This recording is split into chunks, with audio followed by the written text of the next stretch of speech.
Big celebrations going on behind me in the McLaren motorhome. McLaren breaking their duck here, their first victory in 27 races. Michael Schumacher becomes the overall champion, though. Kimi Räikkönen, second win of his career, ahead of Michael Schumacher. Those 2 points ahead of Rubens Barrichello, absolutely crucial. They mean Michael's 7th world title. Massa fourth for Sauber. Good race this for the two Saubers. Fisichella coming in 5th. Klein, that's the first points of his career for the young Austrian in the Jaguar. Do him no harm at all. David Coulthard recovering to pick up a couple of points, and Olivier Panis, the veteran Formula One senior citizen, scoring for Toyota.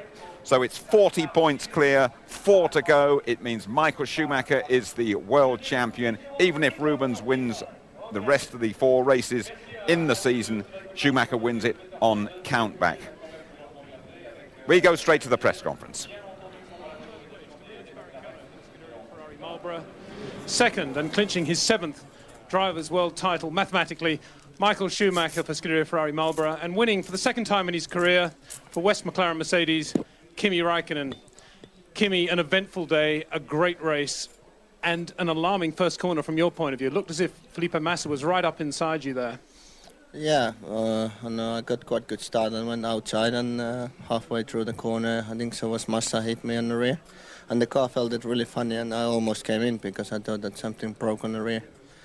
But I kept going, and there was only a little damage on the floor, and then got past Michael after the restart. But after that, when I got past Michael, I got some sort of problem with the downshift. So every time when I tried to downshift, the car was just pushing forward and the gears were not going on. So the whole race I was struggling. I was quite slow on that point, but then sometimes it started to work, and I was turning the switches all the time and tried to get the car back on the finish line. And it wasn't easy to try because that, but at least it was quick enough to win. Amazing. And talk about that last restart, because the pressure was on there. Michael right behind you, a few laps to go, everything to play for. Yeah, I knew that the Michelin should work pretty well after the restart, and it's quite often when we slow down after really fast laps, the tires don't even get better. So the tires worked very well on the first and second lap after the restart, and I think so I got the fastest lap on that on the restart lap. So I couldn't hope better results today. An incredible win, the first win for your team since Malaysia 2003. Your thoughts on finally the team returning to the podium? It's very good for the team and for me. We have had such a difficult season, and finally when we got the 19B out, we have got some speed and results, but we still been struggling to finish sometimes, and finally now we got what we deserved, and hopefully we can keep it up until the year and challenge for next year for a title. Congratulations. Michael, what a day. Difficult to know where to start from your point of view, but so let's hear it from you in those early laps. Obviously you faded a little bit. Was that a question of the tyres coming up to temperature at a different rate to perhaps that of your opposition? I think so. I mean, it was an eventful day, honestly, and with all the safety cars and the conditions we had at that moment, it was a tough one. And considering where I had dropped back to and where I finished now, I think I should only be happy. Anyway, we clinched the championship. We had a tough fight. Kimi drove a superb race. I think all 3 of us, we can be very happy to be here at the moment.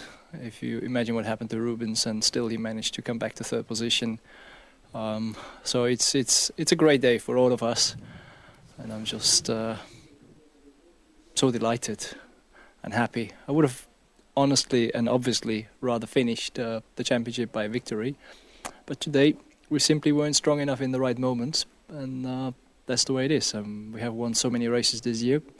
It was clear at some stage somebody else would win, and today it happened. The better one won, and we're quite happy anyway with what we achieved. It's amazing how Spa keeps coming back into your career as a place for momentous occasions. Yeah, that's true. I mean, if you think what I have achieved here, how things have started here, and finally I can say I won a very important and a very prestigious number 7 championship here in Spa. It's a 700 Grand Prix for Ferrari. It's my 7th win for the championship. So it's just the 700 the other way around, and it's the right numbers for us.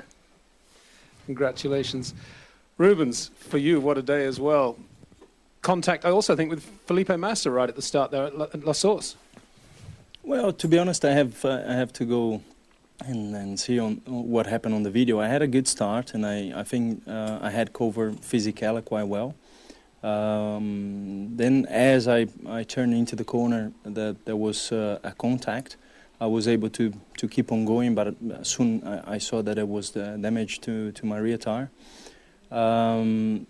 Then on that lap, they told me to come back because there was damage on the wing, and I mean at Spa it's too difficult to drive with the wing damage. And came back. They did a superb job to keep me going, and I think I was I don't know, more than 5 seconds behind the last car.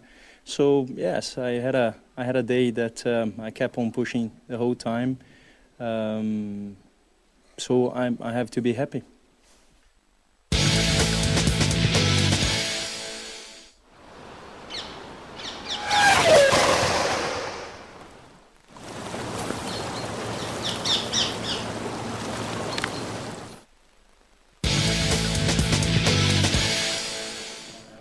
You're back with us, completing our coverage of the Belgian Grand Prix. Looking at Michael Schumacher there, Mark, he looked pretty tired. He hasn't often looked like that in a press conference this season. I think maybe the pressure just got to him. He just felt that he needed to do what he had, a solid result on the track and get that 7th World Championship. And that's all he could manage today, a solid result. Kimi Räikkönen did the business.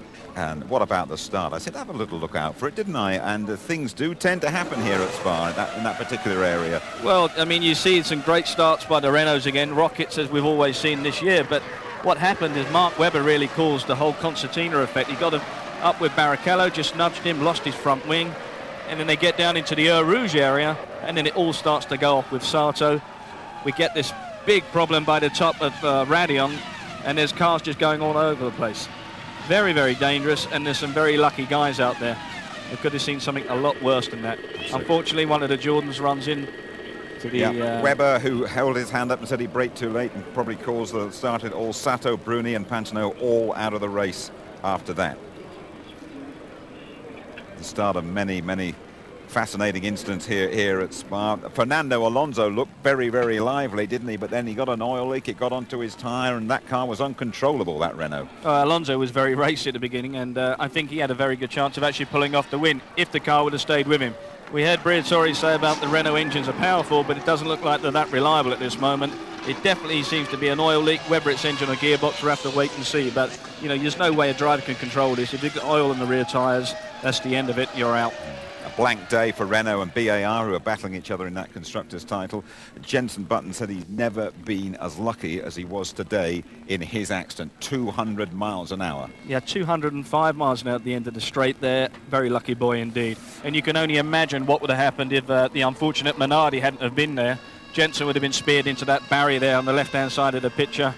The tyre let go. Again, a passenger, there's nothing you can do. When you're a driver, it's the worst fear you've got, a tyre going on you. A lot of tyre problems here throughout the afternoon, weren't there? A lot of tyre problems. A lot of right rears going down, caused a lot of issues for people like Coulthard, Jenson Button. We were watching there in that McLaren motorhome. Great excitement and great relief in the whole team. I mean, they've been hurting through this barren spell. They have, but we said earlier on during the season when that new car came out that progress had been made, and we also said be careful because they will come back.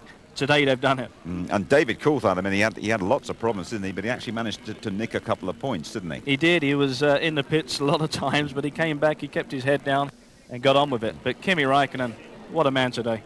We have to talk about Kimi Räikkönen, a super performance from the Finn. And was it unexpected to you? Well, I felt that McLaren had the pace round here. You could see from the grid positions that they were quite strong. But I think the big thing for me today is Kimi drove an outstanding race, and Michelin came back again.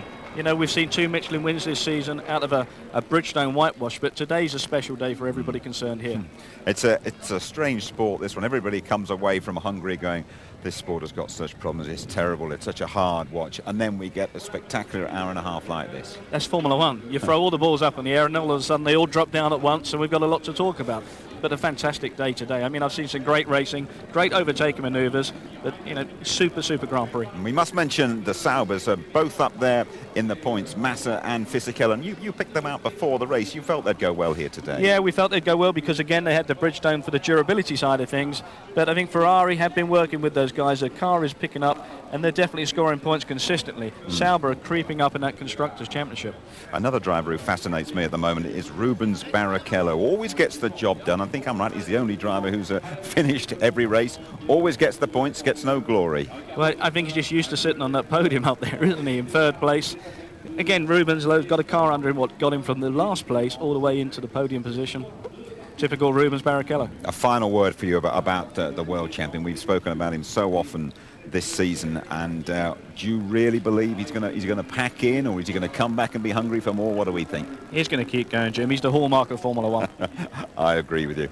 Listen, before we leave, let me just give you an indication of the entertainment, the motoring entertainment coming your way here on ITV1. More reaction from Spa. That's in our Belgian Grand Prix highlight show. It is tonight at 11:50. Repeated tomorrow evening, 7 on ITV2.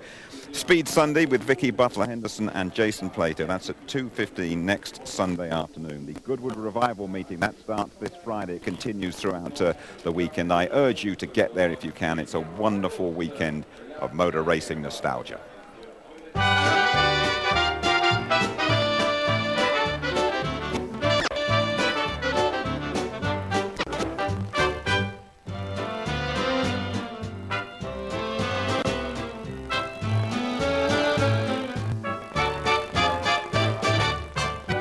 Tony Jardine will be behind the wheel again. Louise Goodman presents the best of the Goodwood Revival, 3:10 on Sunday, September the 12th, here on ITV1, following the Italian Grand Prix at Monza, qualifying from 12:30 on the Saturday. Our pre-race show, that begins just after midday on the Sunday. Monza highlights, they are at 11:45. Kimi Räikkönen has to be a world champion of the future with a bit of help from Franz Ferdinand. We salute Michael Schumacher. 7 up and counting. Bye-bye.